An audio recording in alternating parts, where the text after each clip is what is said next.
We have become the batterers of children and the torturers of women.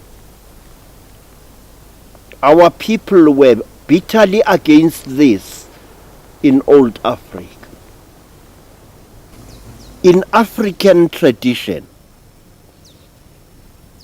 a man was not allowed to crush and dominate the woman.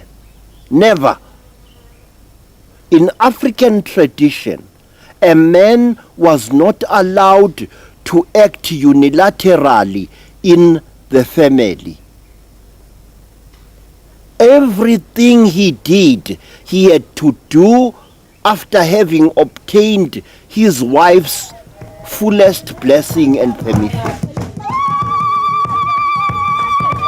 According to the culture of all our people, the woman was regarded as spiritually greater than the man.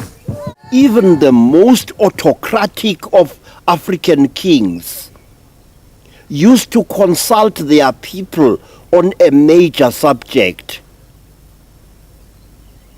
When a king wanted to go out and make war against such and such a tribe, he didn't just assemble the warriors and lead them off into battle. No, not at all.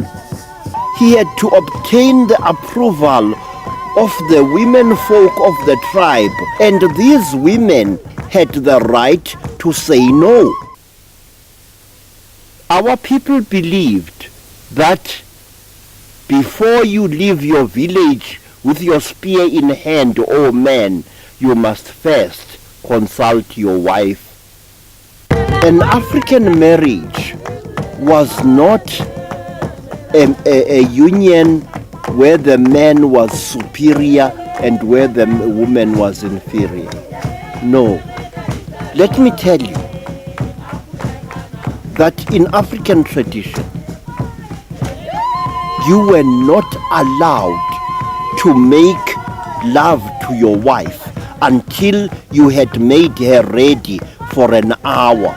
And before that, she had to give her consent. You were not allowed to impregnate your wife unless she was willing to receive your seed. You were not allowed to punish a child without having first talked with your wife.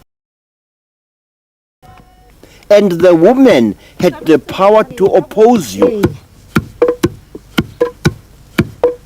An African traditional marriage was an equal partnership between the cattle-keeping male and the grain-planting female.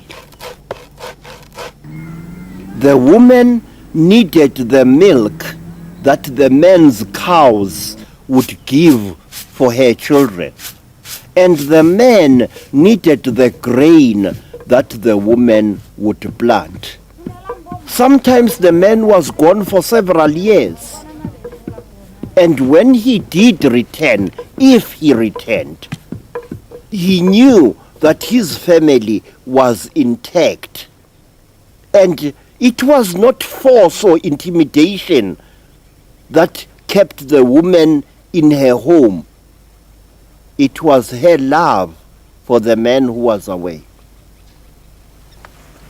Also, it was the woman who discovered, sometimes at great cost in lives, which plants in the bush were edible and which were not. Extending over many centuries, our women learned which plants were dangerous to human life, which were beneficial, which could be used as medicines, and which could be used as food. So the woman earned the man's respect in Africa for these and many other reasons.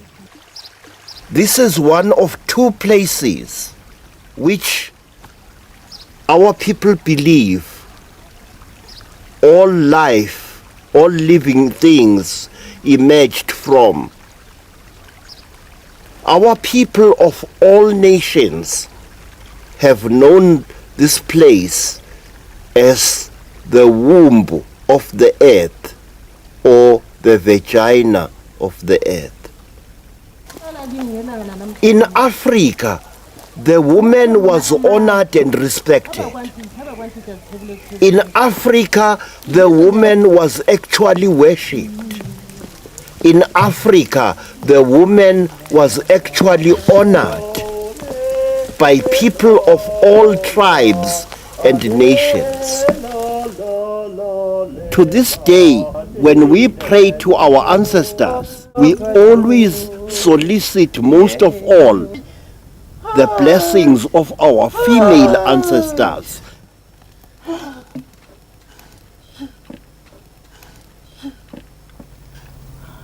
You must understand who you really are. You must understand how great you are. You must understand how great you once were.